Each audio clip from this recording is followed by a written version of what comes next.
Good time zone, ladies and gentlemen. Welcome to Iodine. I'm your host, Benny, and today we are working on Hopeless. Woo! Let's do some writing, shall we?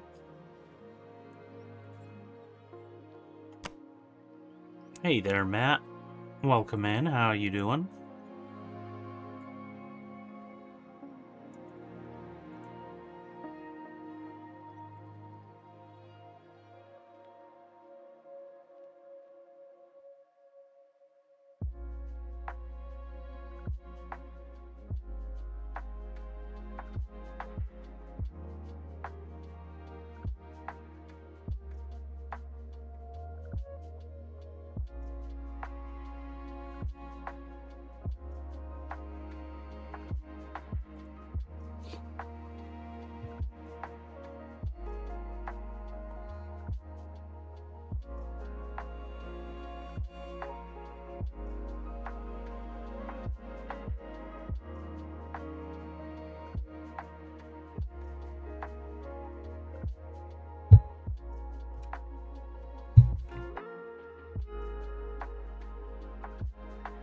Just finished your 2-hour stream on Majin Buu Saga, the American version of Dragon Ball Z Budokai 2.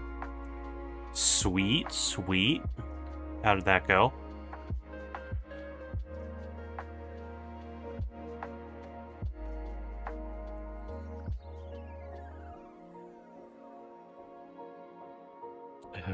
Kid Buu was crying his ass out.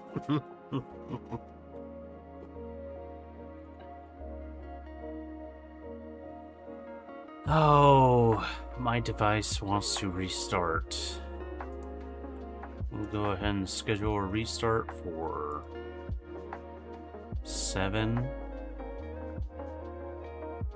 o'clock.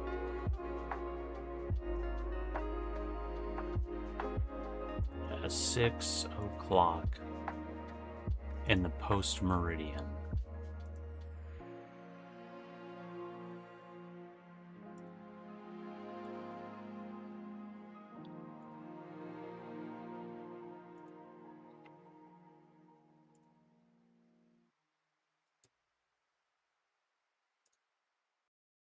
Oh, but because you were in God mode?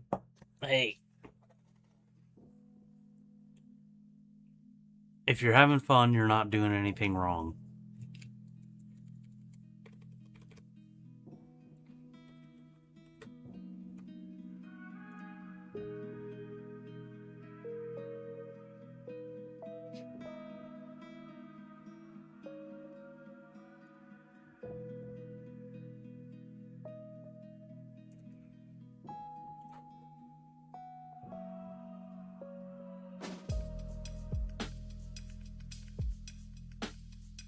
You know, a lot of people consider God mode to be cheating, and it generally is a cheat in many games. A lot of people think cheating is bad or wrong, but if you're having fun, then you're not doing anything wrong in a video game. Video games are made to have fun. And so if you're using cheats and it makes it fun, then there's nothing wrong with that.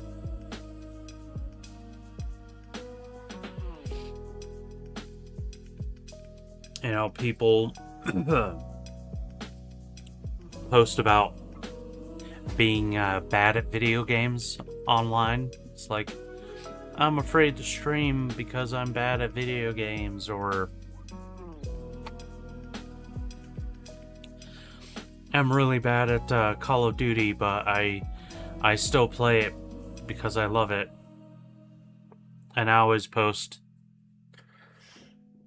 the only way to be bad at video games is to not have fun. And that's my that's my thing. And that's my thoughts on that. Okay, let's just...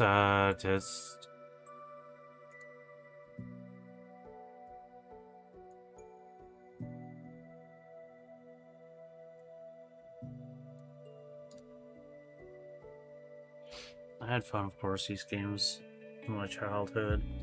Plus, I already did a lot of time in these games normally, and I'll attempt it again on Japanese version from tomorrow, so don't worry about it. Sweet, man. Sweet.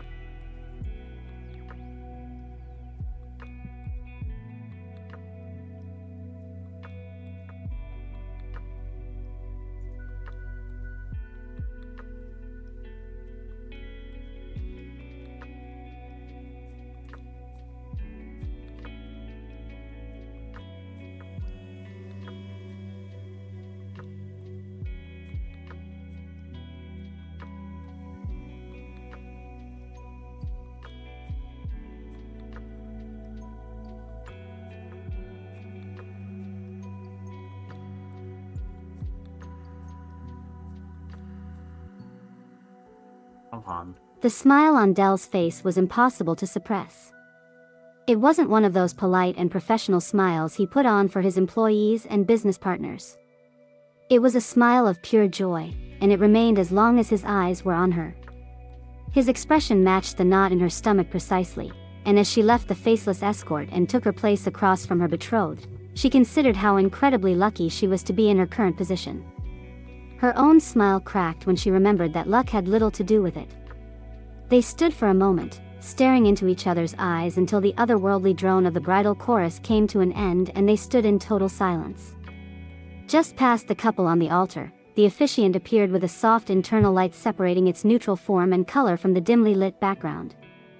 In the same style of design as Vivian's escort, the expressionless officiant was a slender humanoid robot with a matte porcelain finish that produced a clean silhouette free of ornament.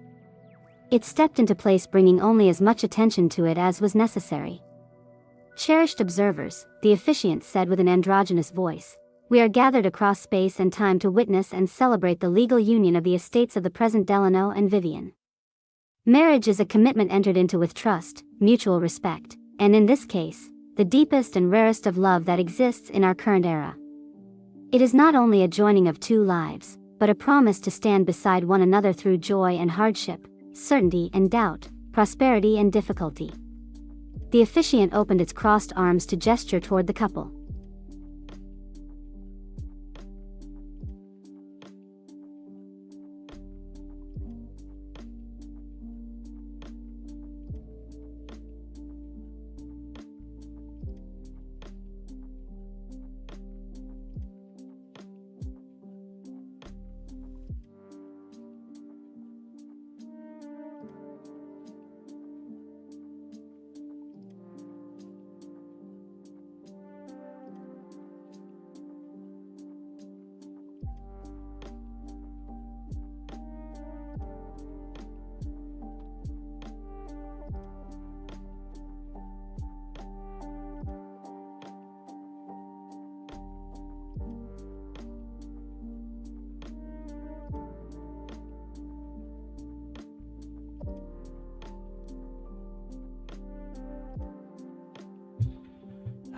The officiant opened its crossed arms to gesture toward the couple.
Have to use Google Translate to translate what stuff to use.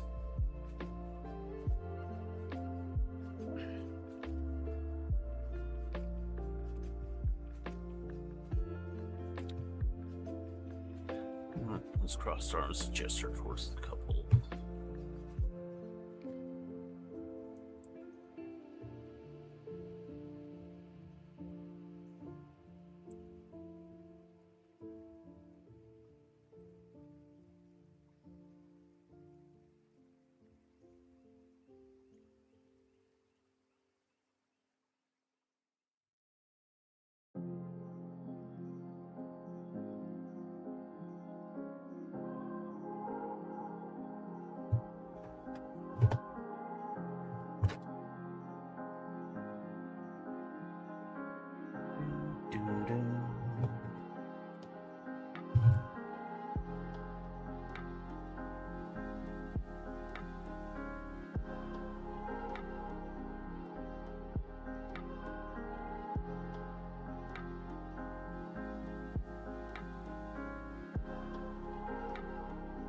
Vivian and Delana, you have chosen to make this commitment before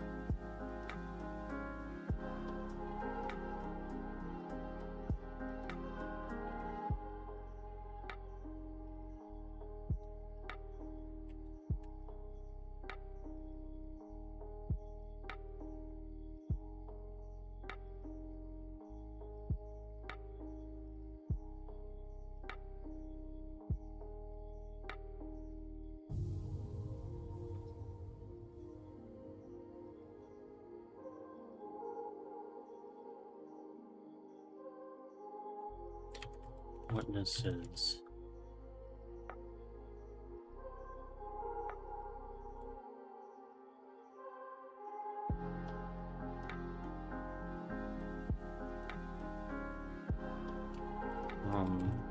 Stars and beyond.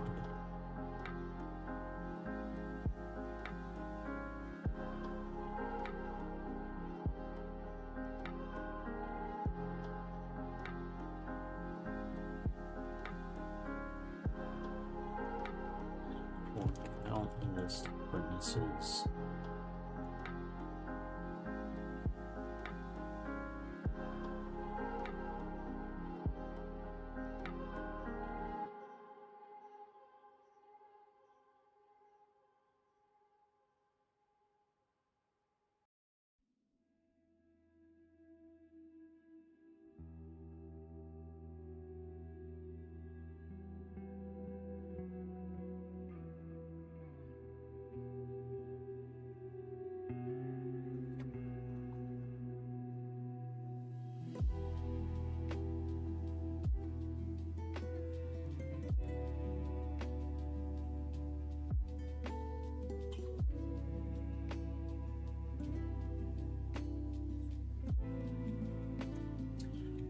Across these stars and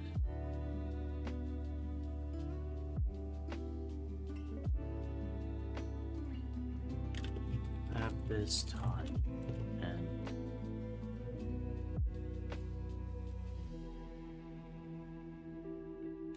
or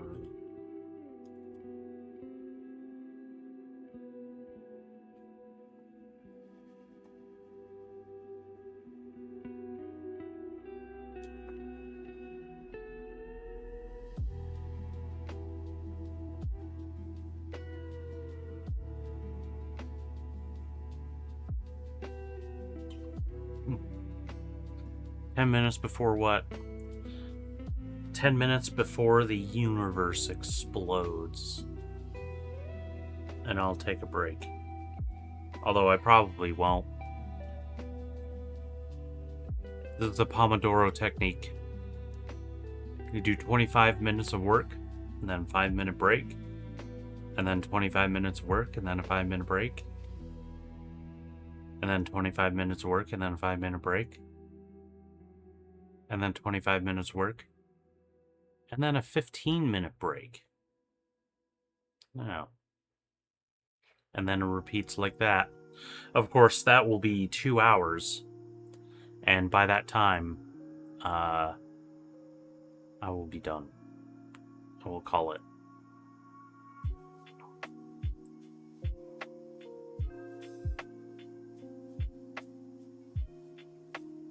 It's more than Frieza on Namek. Yeah. He says 5 minutes before Namek explodes, and then it's like 10 episodes before that actually happens.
Is immemorial the right word? Immemorial. Is an adjective that means something that is very, very old.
So 120 meters of soccer field. It's a road between two cities.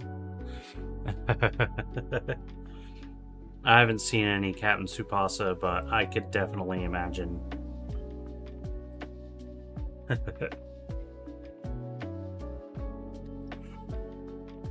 Boom, boom, boom, boom.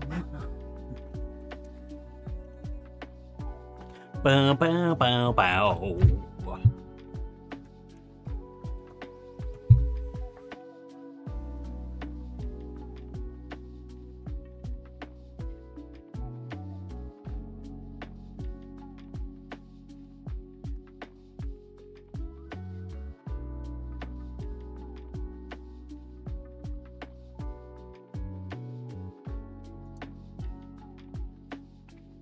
Vivian and Delano, you have chosen to make this commitment before countless witnesses from across the stars, presently and for time immemorial.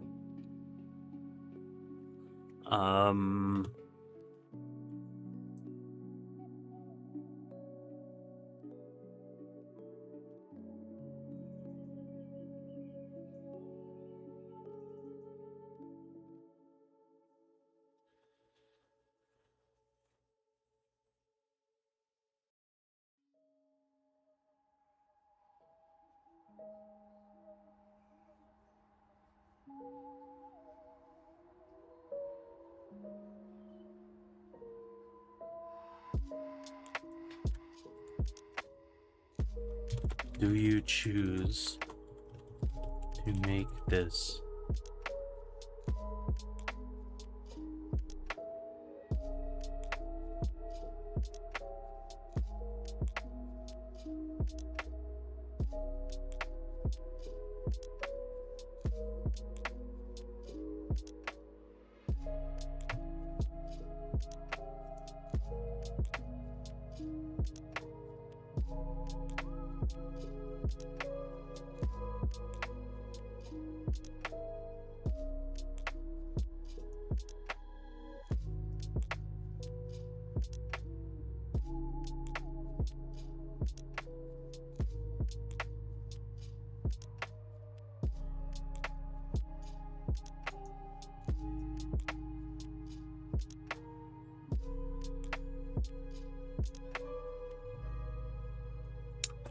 Is this a decision that you make of your own free will?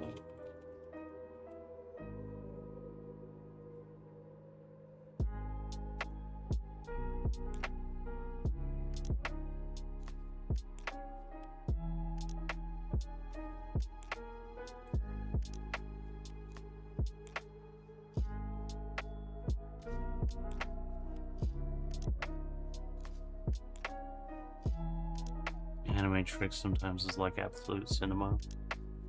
Yeah, it's I mean, it's interesting because anime is one of the only forms of media that really very frequently you see within the characters, you know,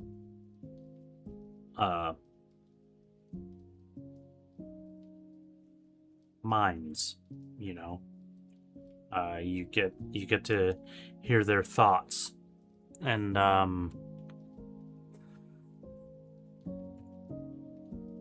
inner monologues and whatnot, and like you know, time slows down and yeah, it's very interesting that anime does it.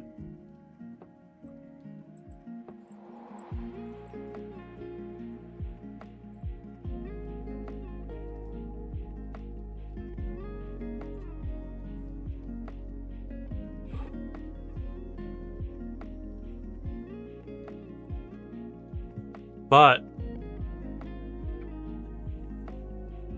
it actually isn't wholly unique to anime or animation in general. I can't remember which Fast and Furious it was, but I'm sure many of them do it to some extent.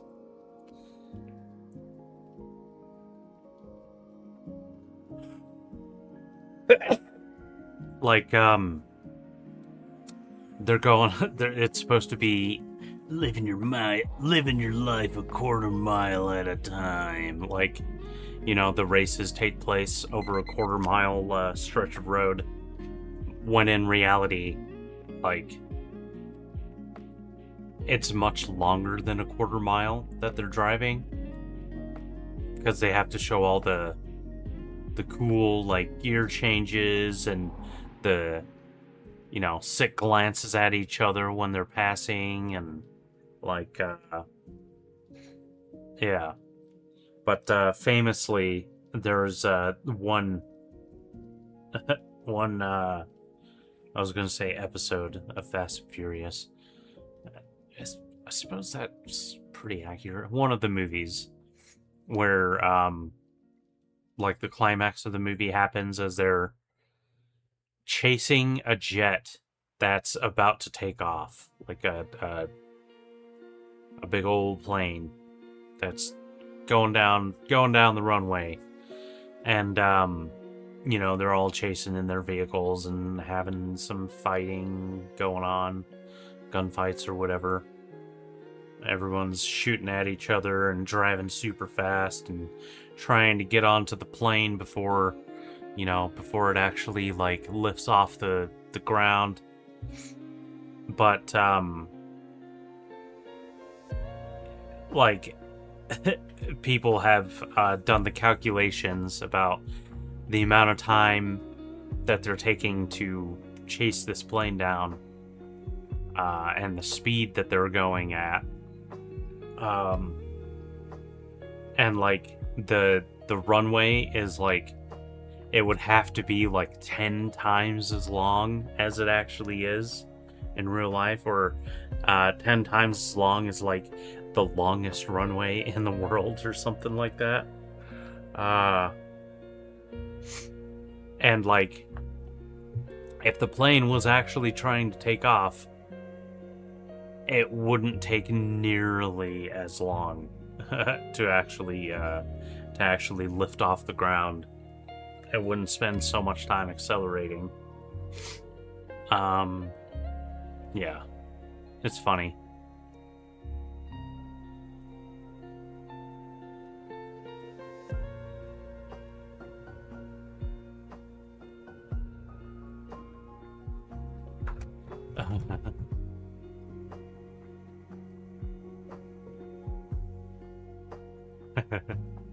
Schrodinger's referee.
Ooh, thanks for the hydrate.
Yeah, man. I love laughing. Alright. Vivian and Delano, you have chosen to make this commitment before countless witnesses from across the stars, presently and for time immemorial. Is this a decision that you make of your own free will?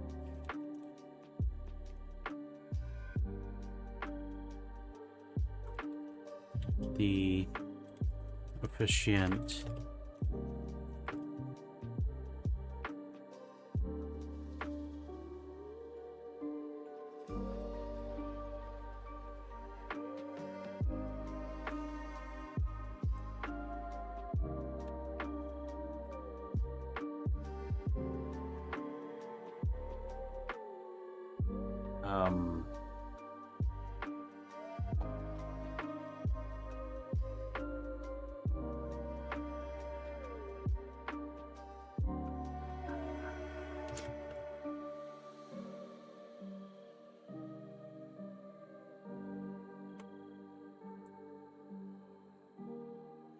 efficient favored.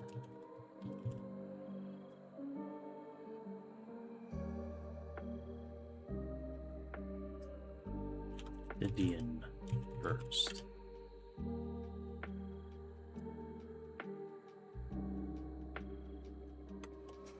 Of a subtle urn and an open palm.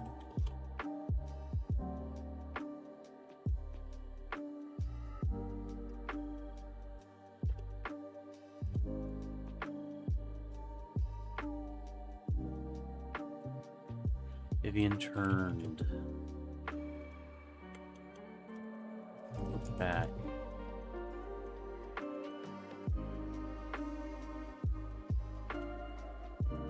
Eyes.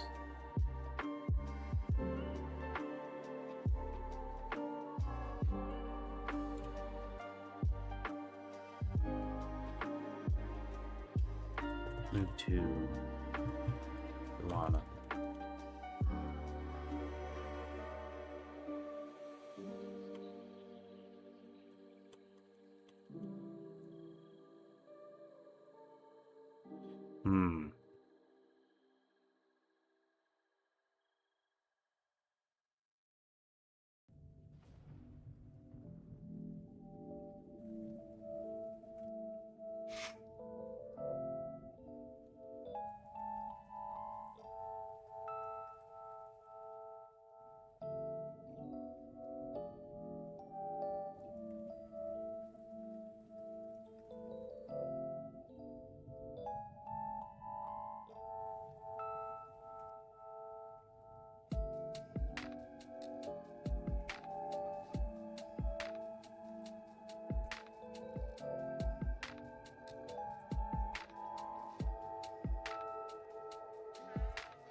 Hmm.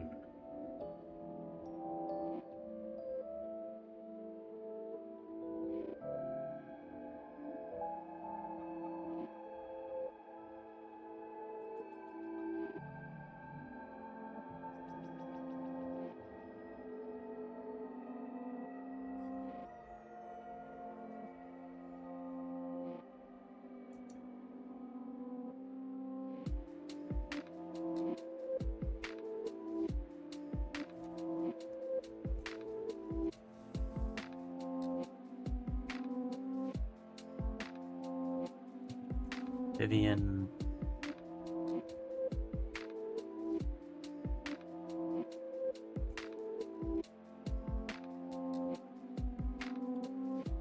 Not stretched. It's Vivian.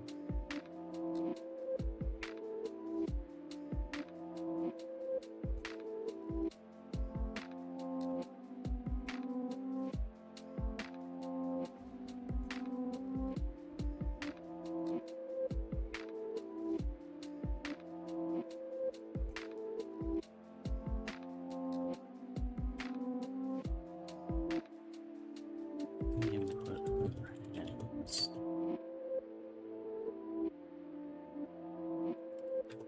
Into the space.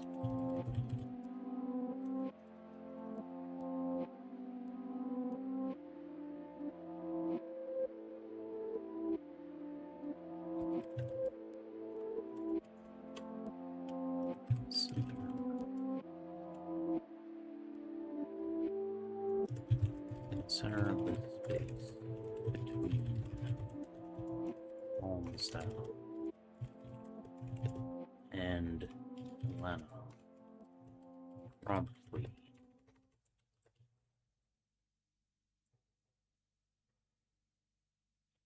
Reached a short distance to take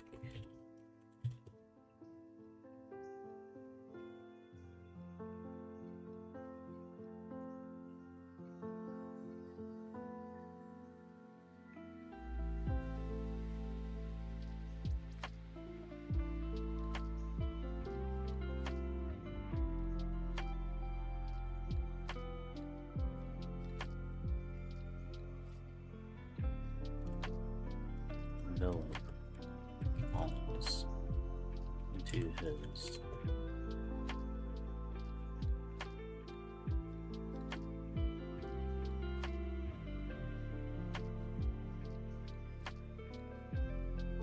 Pumpkin ghost.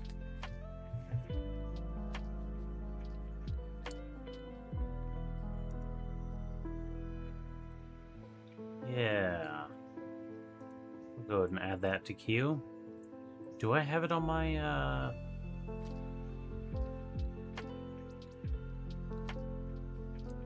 favorited? Oh, bless me. I don't think I do. Maybe. I don't know. We'll see.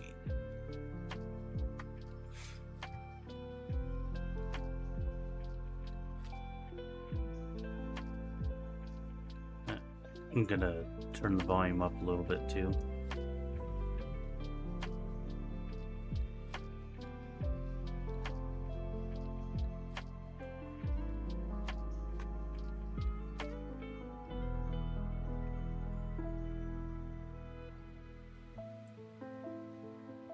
Glass you. Sorry if I wrote that bad. Oh, bless you.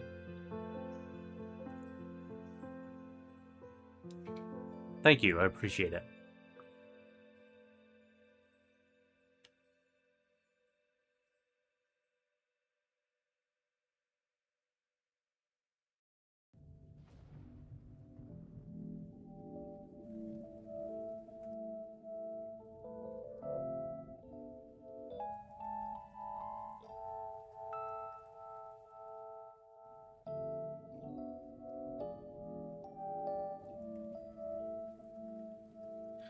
Doodle-doo.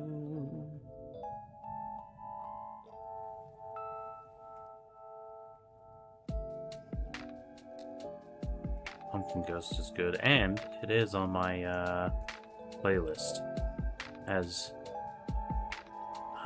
shown by the check mark there.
I'm also a really good I'm a really big fan of Nomadic Musician that's playing right now.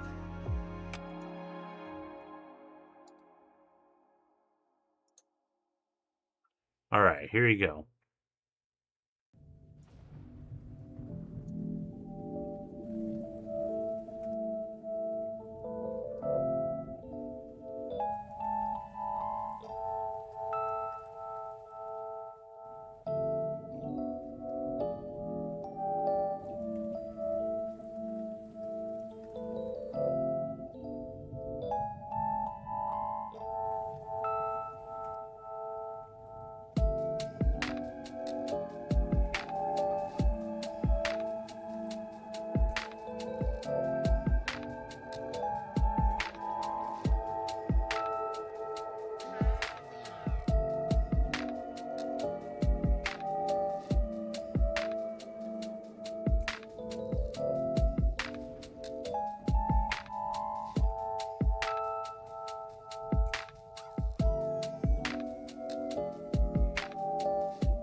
Glad you enjoy the song, man.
This song, Albatross by Blue Fox. Yeah. It's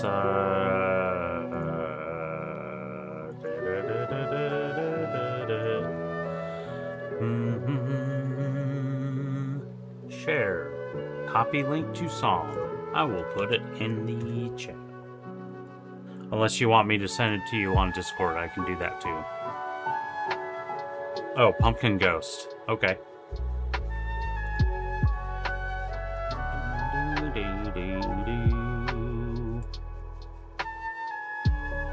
Alright, there is Pumpkin Ghost, the second link there.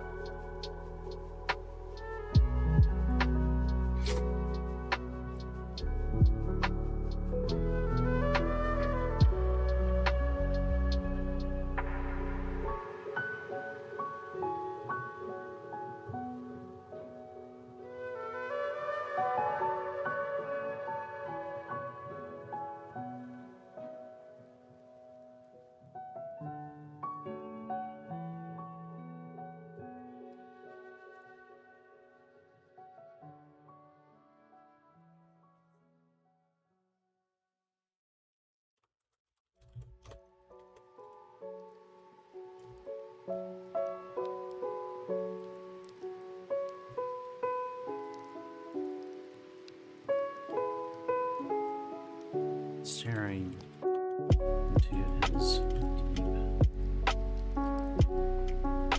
falling into his deep brown eyes.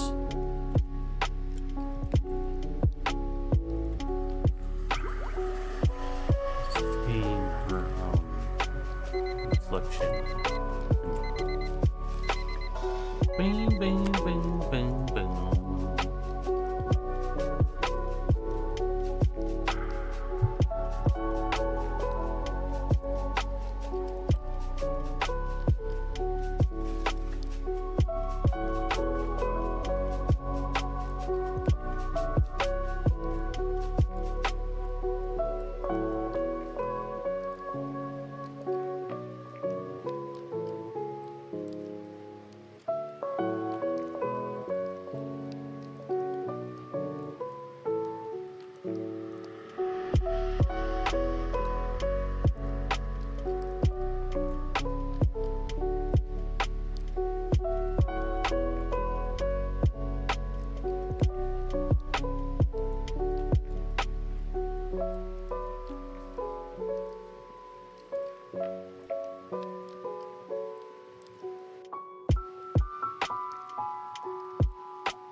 man. I really freaking love Project Zomboid. Oh, it's so fun. Hey, why? Hey, how are you doing? I almost didn't write today. I was just thinking I want to get right back into Project Zomboid, man. It's some good news. Hey, let me have it.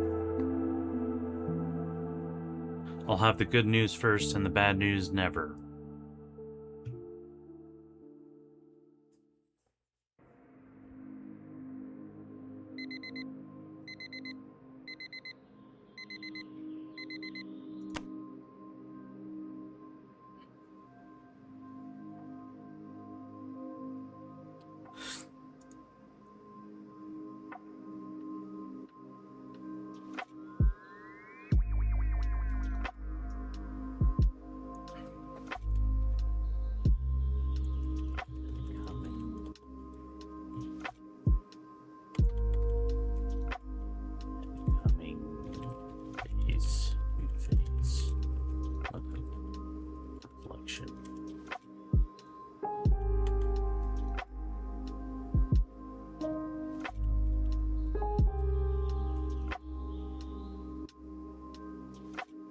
You finished your first sci-fi, and it's selling. Congratulations! That's awesome. That is awesome. Great job. Tell me about it. Feel free to spill the beans and advertise.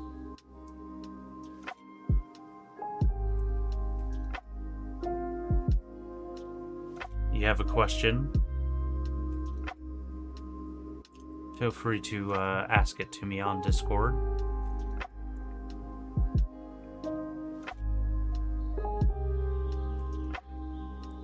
Yeah, that song that we just finished a few minutes ago before this one, that was called Futile.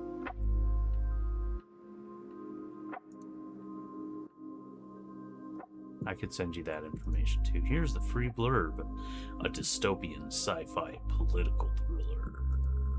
Yes.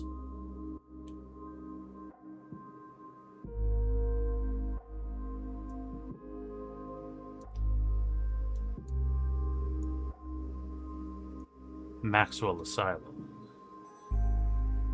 Let's listen to this. Does it have its own music? Here, let me pause that. Here's a dystopian sci-fi political thriller to sink your teeth into. Maxwell Asylum. When the world tore itself apart under climate collapse and corporate greed, the United Group promised a lucky few a second chance aboard Orbitron, a state-of-the-art space station designed as humanity's ultimate sanctuary. Captain Yul Maxwell believed in the mission. But as the station locks its doors and the corporate elite tighten their grip, he uncovers a terrifying truth. Orbitron was never meant to save humanity. It was built to control it. Cut off from Earth, surrounded by 990 desperate survivors, and hunted by corporate mercenaries, Maxwell must pull off an impossible heist in the void. His goal is hijacking the station to turn a floating fortress into a sanctuary for the people. But with Orbitron's supply drops locked down and the corporate board pulling the strings from Earth, taking command is only the first step.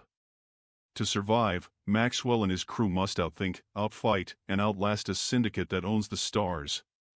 Maxwell Asylum is a gripping, hard-hitting sci-fi thriller about defiance, survival, and the high cost of standing up to absolute power. They were promised salvation. What they got was an orbital cage. That sounds awesome. Congratulations. You can purchase the ebook here. $8.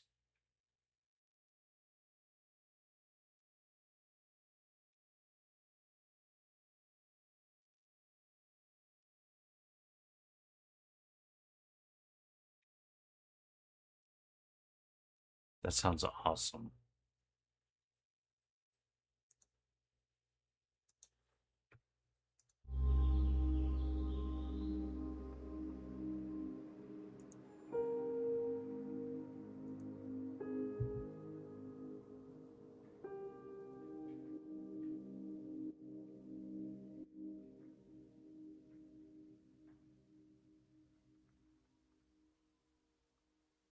And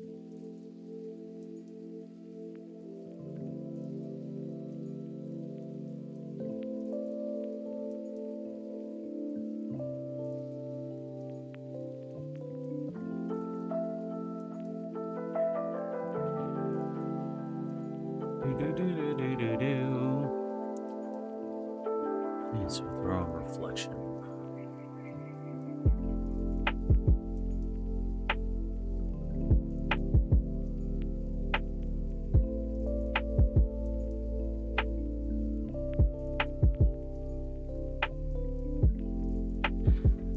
So, like, there's some stuff that Vivian is feeling at this point. Some real heavy stuff. But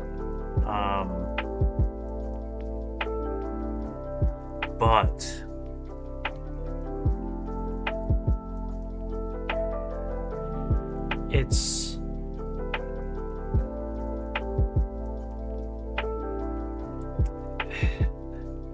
there's gonna be like a bit of a spoiler.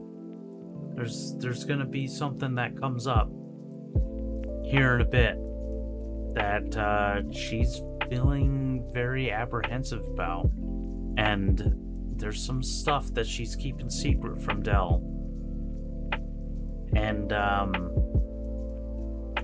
so I don't know, but I don't want to reveal it just yet. But I also feel like I want to put hints in there that people can, you know, if they're paying attention or upon a reread, you know, they'll be like, oh, okay, I see why that is worded that way or something. Yeah.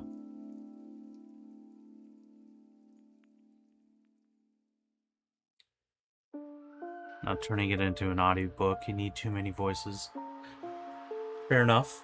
Fair enough.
Amazon support is not allowed to override the AI's decisions. Well, what kind of decisions is the AI being allowed to have? What?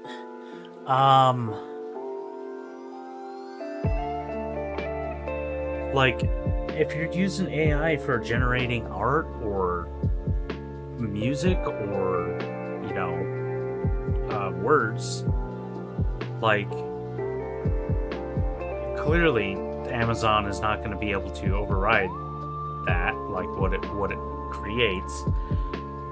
But in this instance, it sounds like Amazon's AIs are interacting with the real world, maybe in charge of like shipping and handling, or placing deliveries for somebody, placing orders for somebody. And like, if that's the case, like if the AI is ordering something that a person does not want or need,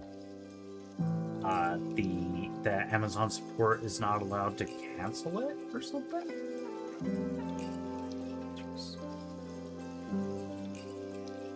Published a story and the AI said it was a dupe. Oh, I see. with Kindle Direct.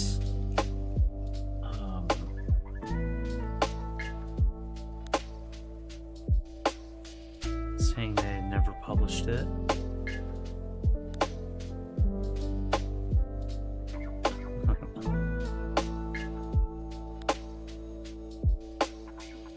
I think it's spelled Urkel, E-R-K-E-L. Did I do that? Steve Urkel. U-R-K-L-E. U-R-K-E-L.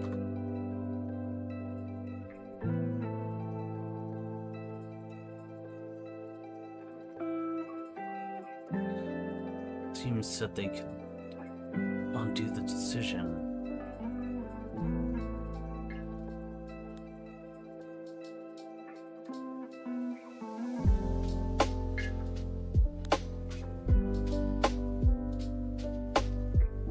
Amazon support is not allowed to override, so the AI flagged it and said that it was due.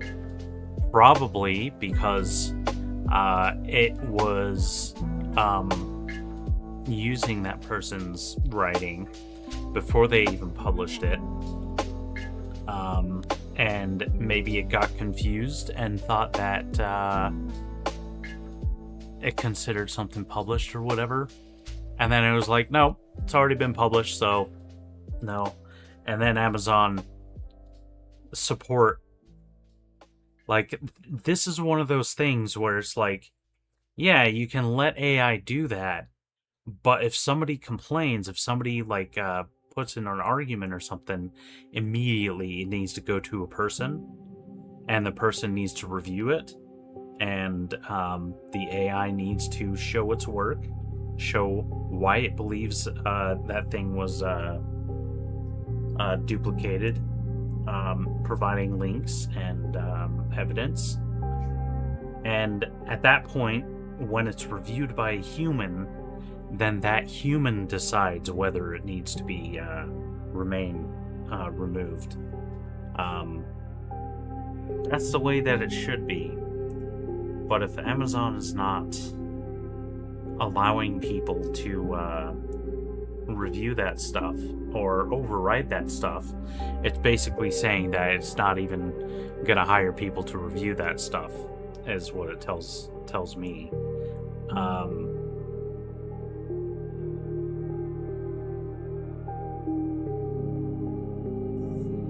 Once had a story they said wasn't in English. What? It was. Back then, a human looked at it. Okay. Yeah, and I guess I'm not surprised that they're laying off people left and right. That's just the way the things are going. It's like, okay, right when AI was expected to start really booming, mid 2010s or so, like, a lot of people were starting to look at this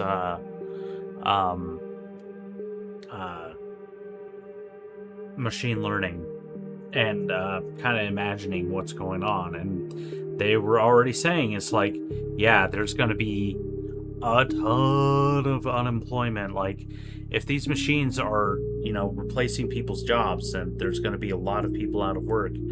And the answer always was, oh, universal basic income.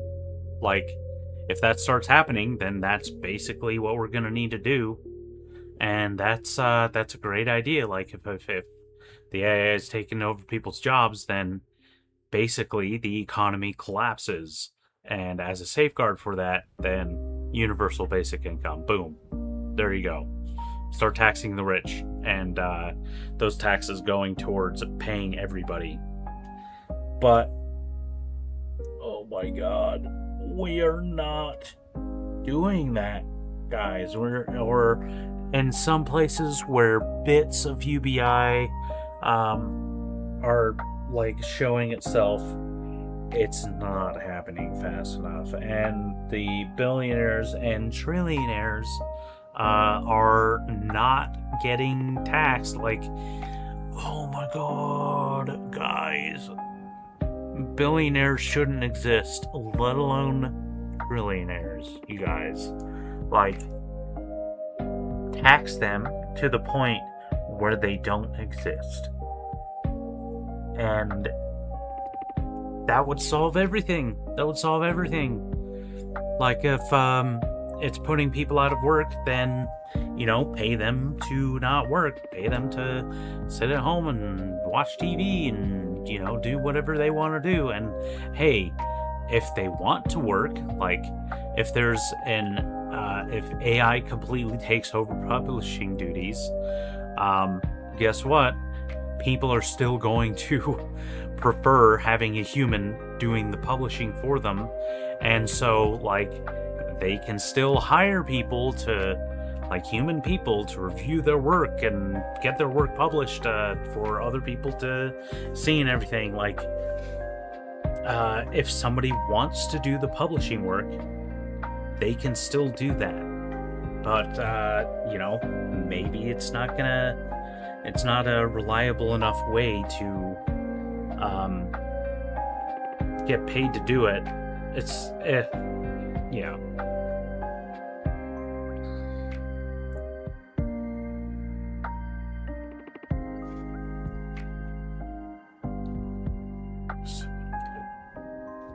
Yeah, if you had that English problem and it wouldn't get addressed.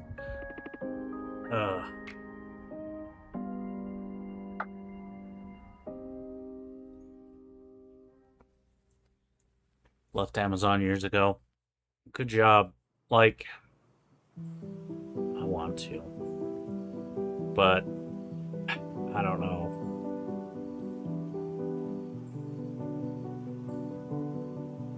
And it's not like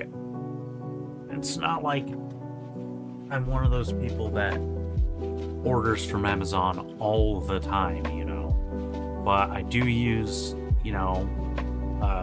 Amazon Prime. I do order stuff from them, stuff that I wouldn't be able to get otherwise, that no place else offers.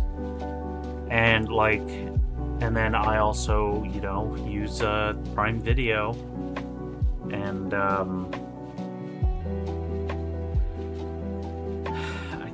I can't really give that stuff up.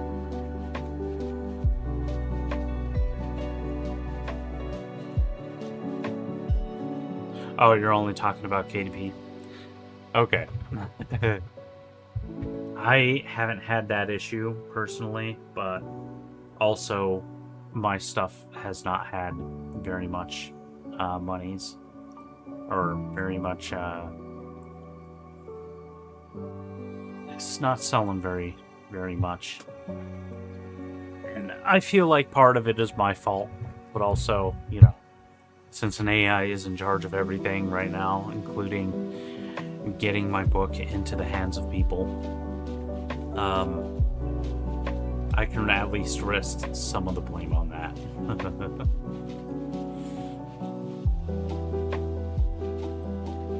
But yeah, if it does something like that, flag my books for not being in English, it's like, okay.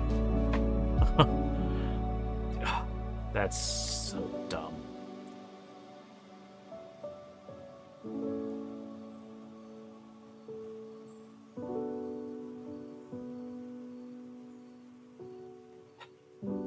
Guys, I've been I want to do a fatality on Amazon. I just watched Mortal Kombat last night, actually. Mortal Kombat 2. It's pretty good. Pretty good.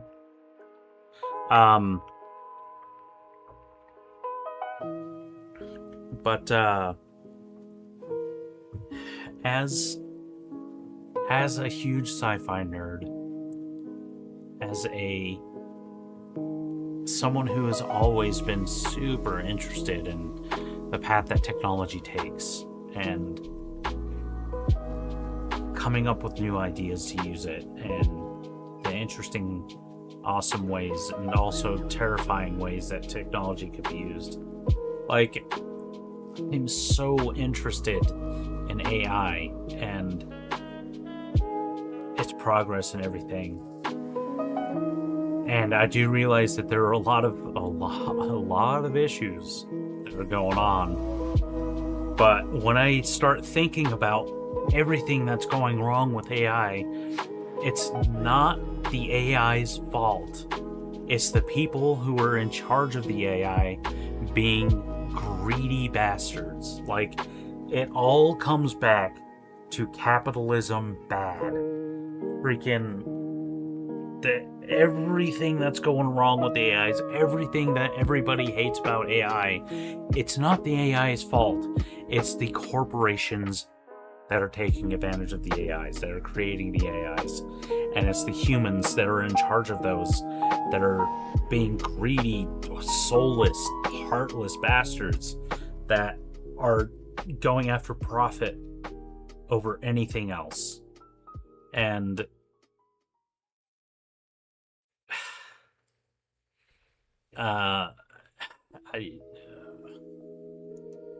it's one of those rants.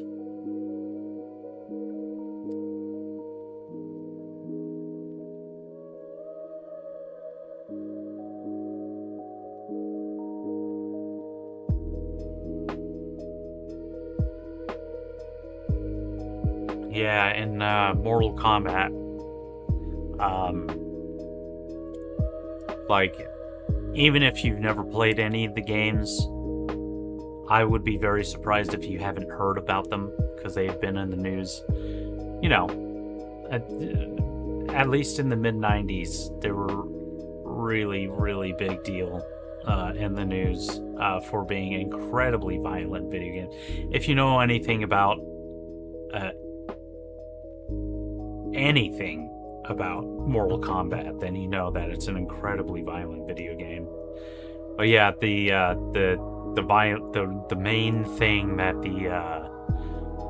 the media and that everyone like kind of reels at with the Mortal Kombat games is those things called fatalities, where at the end of the fight you can press a certain number of buttons and your character will do something incredibly violent to the enemy. And you know, every time that the game gets released, they try and push just like how violent it can be, and how just insane like the what happens is. So much so that a lot of YouTube videos that basically don't do Mortal Kombat, or they disable the fatalities.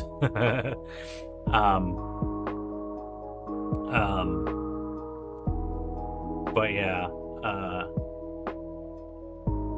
yeah, so a lot of times, like, it's even too violent for YouTube, or they'll demonetize if it's on there, and I'm sure a lot of those videos end up getting flagged, especially as the games start looking a lot more realistic. But it's funny because for a long time now, Mortal Kombat has also had these things called friendlies. I think they're called friendlies, where like it's another, like, at the end of the fight when, you know, the enemy's all woozy and you have the chance to do a fatality. If you do a certain different like button press, a friendship, that's what it's called. Yeah. If you do a different like button press combination, it'll look like your character is about to do like a you know, sick violent fatality, but then they do something like really nice, like they'll like Sub-Zero, who usually like freezes his opponents and then shatters their, you know, corpses or whatever. It'll look like he's about to do that, and then like the camera zooms out and he's actually holding like 2 ice cream cones, and he like hands one ice cream cone to the opponent, and he's like standing at one of those sidewalk like ice cream vendors or whatever, and like it's all like colorful and happy, and you know, they're smiling, and it's called a friendship. It's so funny.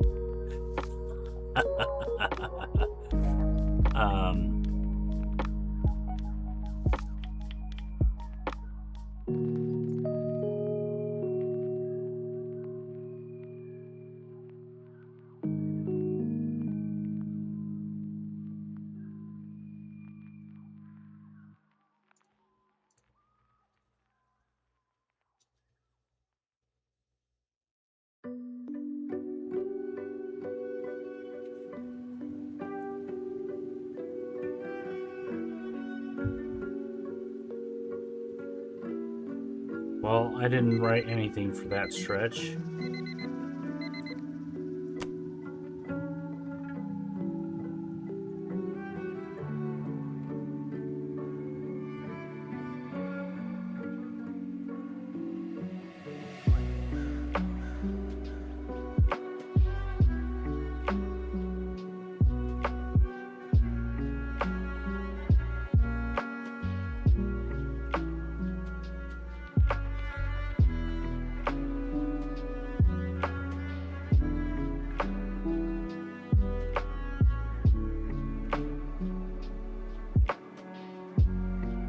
Am I a babality?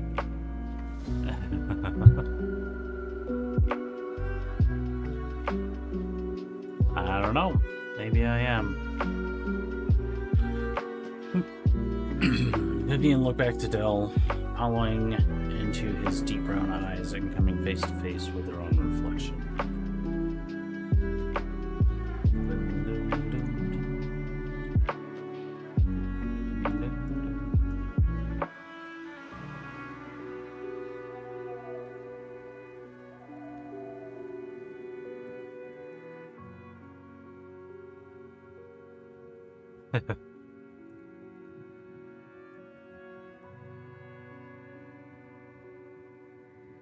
I don't really know what a babality is. Is that an actual thing in Mortal Kombat? I don't really play the games. I don't like fighting games. Just never got into them. They never appealed to me.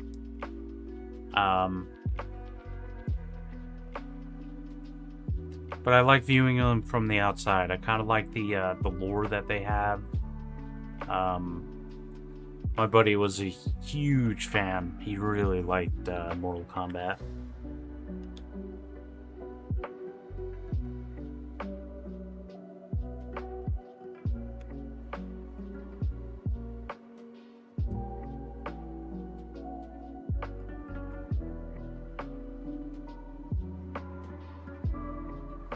Doing character spotlights for the characters in the story on Substack. Nice, nice.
For the character spotlights, you said you weren't interested in really doing the whole thing in audiobook format because there's too many characters.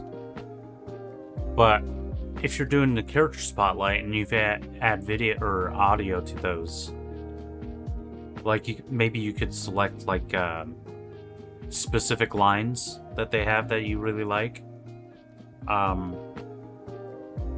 have them like, you know, do just some of their select lines and stuff. That would be pretty cool.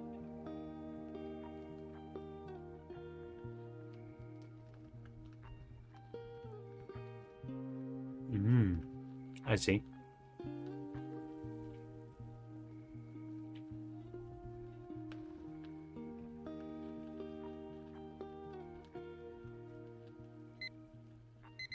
Boop, boop, boop, boop, boop, boop, boop, boop. Okay, this is probably going to be the last one, last leg. And then I'm going to call it. And I will be back on in a couple of hours with playing Project Zomboid, Surviving the Apocalypse, with your host, Survivor Eric Tile Dysfunction.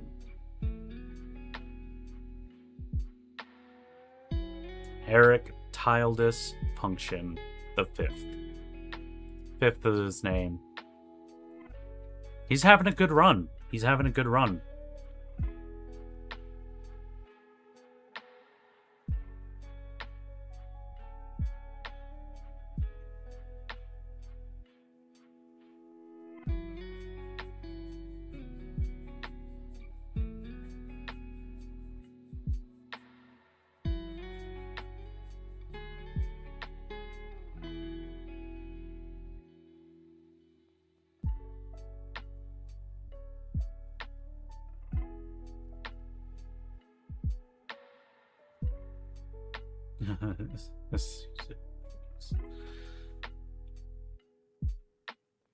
There have been a couple of good scares.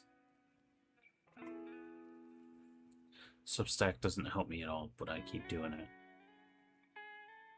Hope it'll get dialed in.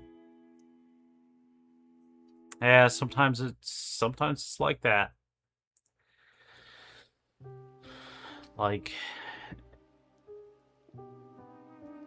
all you can really do is keep at it and build up a backlog, and then eventually, hopefully, you know, people are like, you know, they go onto your Substack and they check out the latest thing or whatever, and they're like, hey, this is pretty good. I wonder how much other stuff, and they look at your backlog and they're like, oh man, there's like tons of stuff. Like, oh man, she's been doing the Substack for years. And like they get all in, and that's the idea, you know.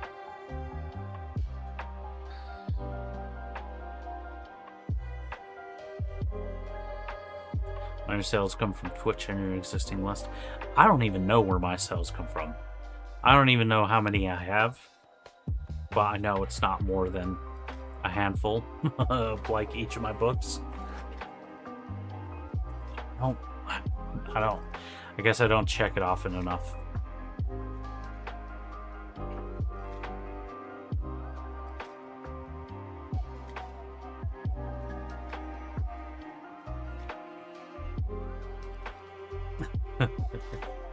My snake freakouts. I did like my snake freakouts.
do.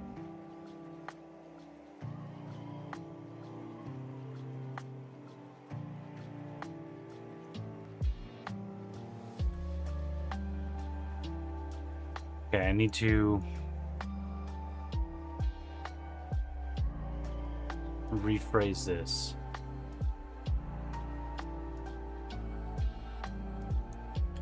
Do you make this decision of your own free will?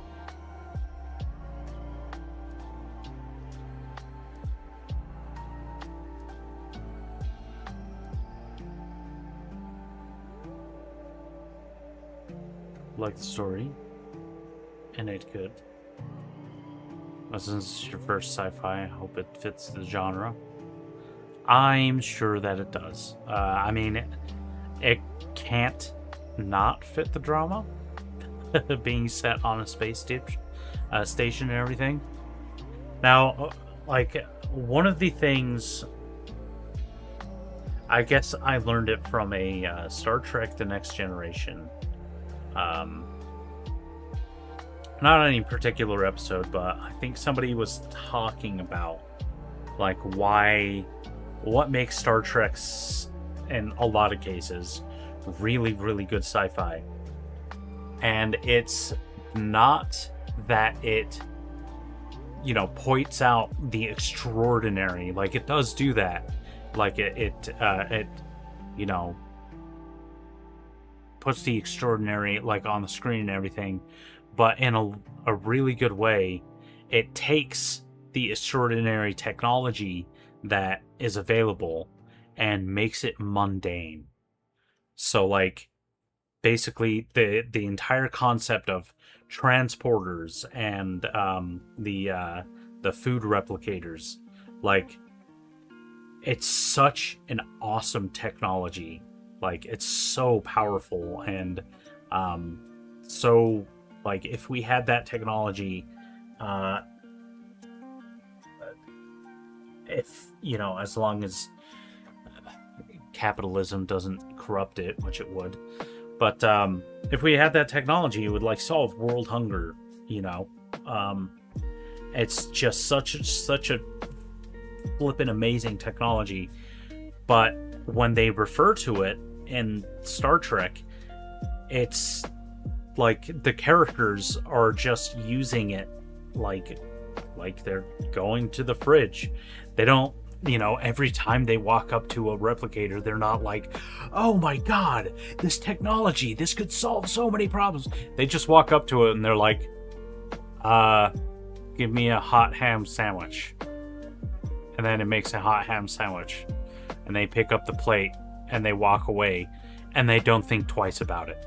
It's just something they do every day. It's just around them. It's something they interact with. Like, in the real world, it's like, you don't go up to your fridge, right? And every time you open your fridge, and it's like, oh my god, I can keep things cold for such a long time and I don't have to worry about things rotting. This is an amazing technology and whatnot. It's like, you don't think that every time you go to the fridge. You just go to the fridge, open it, stare into the void for a few minutes, and then close it and walk away. Like, it's so mundane. It's just something that we do every time. And so, like, when you take a sci-fi world that's got all this incredible technology, like in your story, the space station, you know, I imagine it's huge, and from the image there, it's like, it seems like a really advanced piece of technology compared to what we have now. But, like, I feel like the characters probably are just like, yeah, it's just a thing. It's a thing that I live on. It's the thing that I'm on. And they don't think about it all the time and everything. And so, like, that's what I really love about sci-fi. And so you're talking about, like, I'm hoping it fits the genre. And it sounds to me like you're talking about the characters and the events that are happening to the characters and the emotions that they're feeling. And these are all human things. These are all things that we experience in real life and everything. And I don't want to say mundane, like they're interesting and everything, but like they're regular things that humans feel. And it's just the setting that they're in is a little different. And sometimes, like, when I feel like when I'm writing stuff, I describe it in such a way that I'm not trying to portray the setting as anything extravagant, extraordinary, anything like crazy technologically or whatever. Like, the characters aren't really thinking about that. Like, it's just real life to them. And in that way, like, sometimes it can feel like I'm not really writing sci-fi because I'm not shining a huge spotlight on the incredible technology that they're working with. Instead, I'm shining a spotlight on the characters and their emotions and the events that happen to them, regardless of the technology.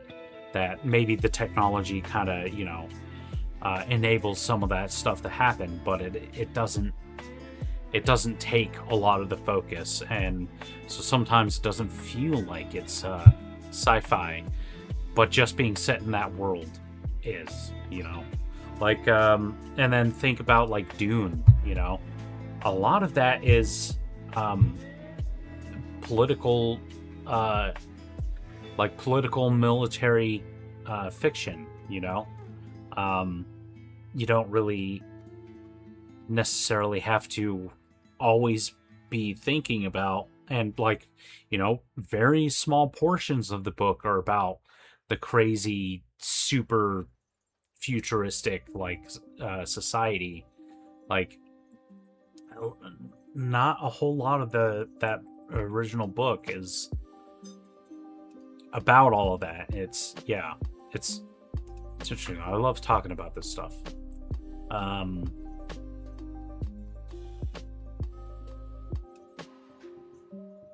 Deep Space Nine is also my favorite. Yes, I love Deep Space Nine.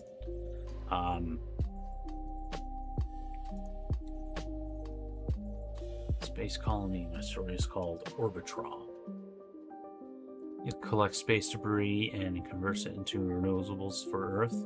That's a very good, very clever usage of it.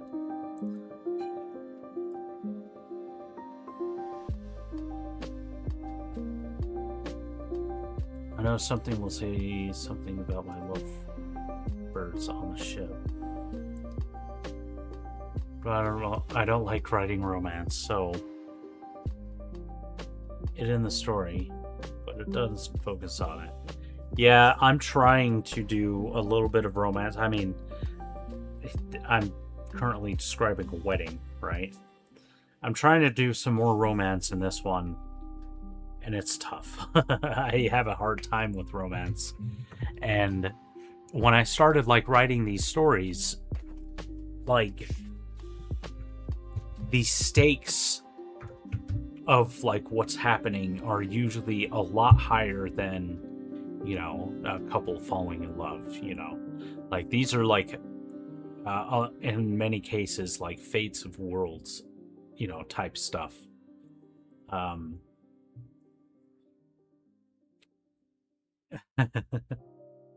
Yeah, Matt is just making reference to inside jokes and stuff.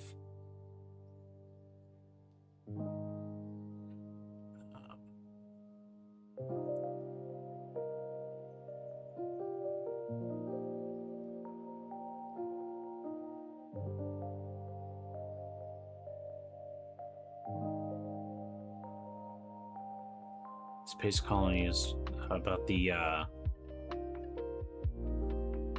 collects space debris and converts it into renewables. There is a show, a hard sci-fi anime. It's only 26 episodes. It's not very long. One season. It's called Planetes. Planetes. Planetes. And this show is so good. It's very hard sci-fi. But it's basically about a I mean, the cover tells you exactly what it's about right there. It's basically about a group, team of people who are basically space trash guys. They go out there and they find and collect space debris. Not so that they can recycle it, though I'm sure it does touch on a little bit on stuff like that, but because space debris is deadly, like it's moving so fast that it can even a little screw like that, and I think even the opening, I think this is from the opening, one of these space shuttles gets hit by like a tiny little screw that's floating in orbit, and it completely destroys the ship. And so that's what these guys do, is they go out and they collect space debris. And it's really, really good. I really love the show. And it really lends into kind of what I was just talking about. Like, it's not super like advanced technology, but it is, advanced space flight. More, kind of a little more advanced than what we have now. And it makes it seem very mundane. Like this, for these people, it's a job, it's work. It's not exciting, and it's honestly, in many cases, it's very dangerous, and it's kind of scary doing some of the stuff. And yeah, it's very good.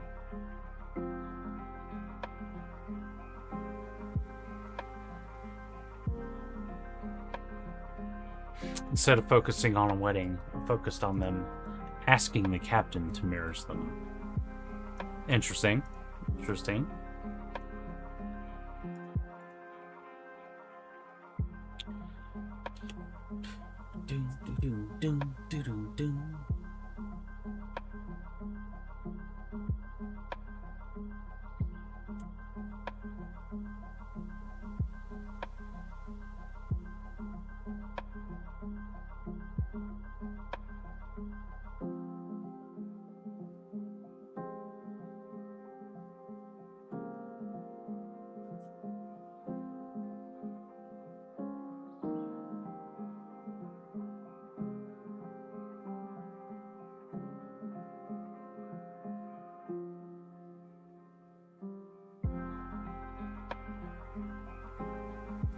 Yo, Shizumi. Hey, how have you been? I'm good. How ye be? It's been a while. It's been a while since I've been hold my head up high. You guys ever heard that song? Stained.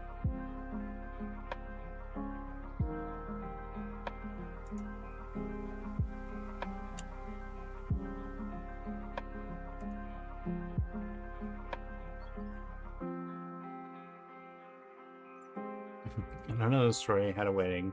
I hated writing it so much I made the bride pass out. Well, this wedding is gonna have...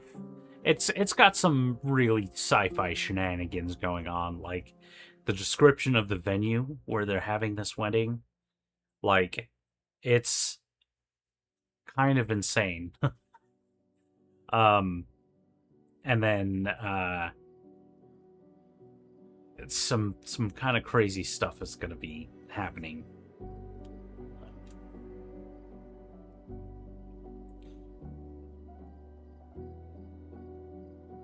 Been challenging but hanging.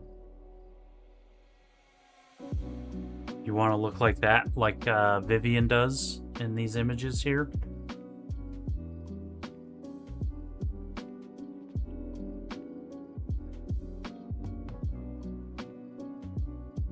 Yeah. She's very pretty.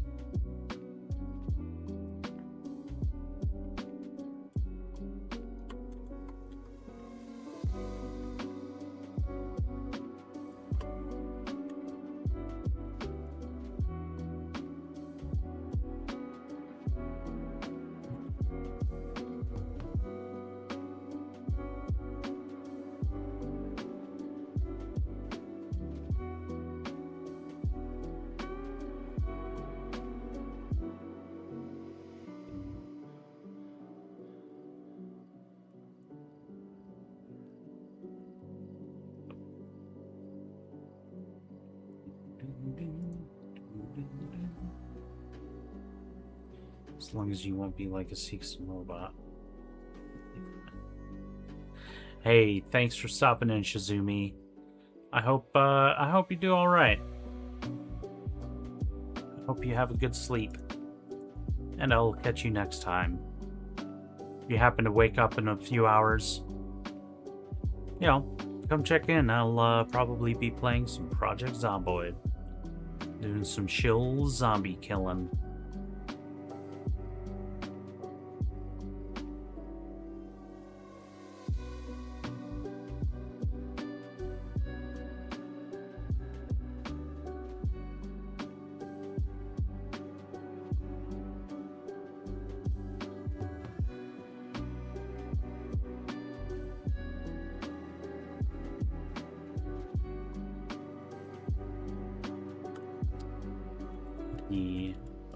Issues.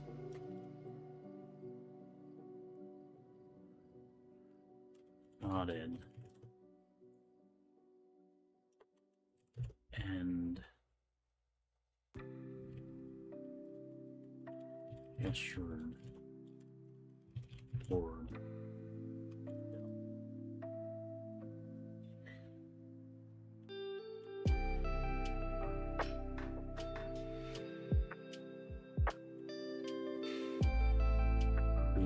Responded.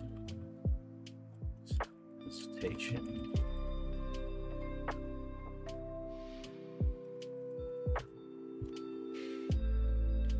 With determination. And without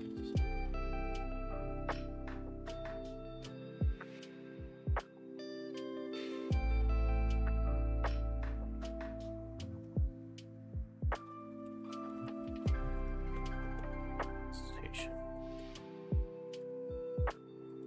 I do.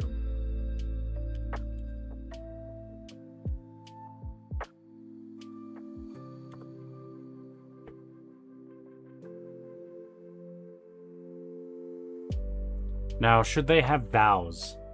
Should I have them do some vows?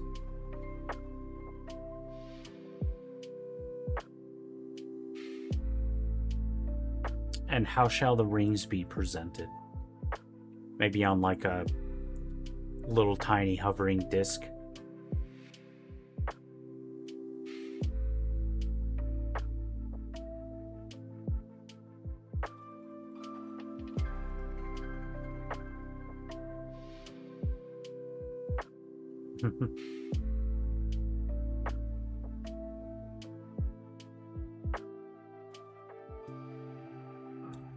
Thanks, Matt. Thanks for calling me a good Joe. I am a good Joe.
All right.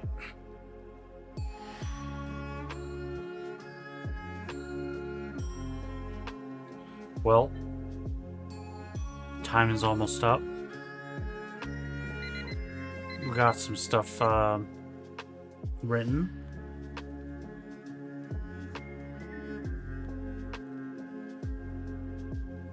This much.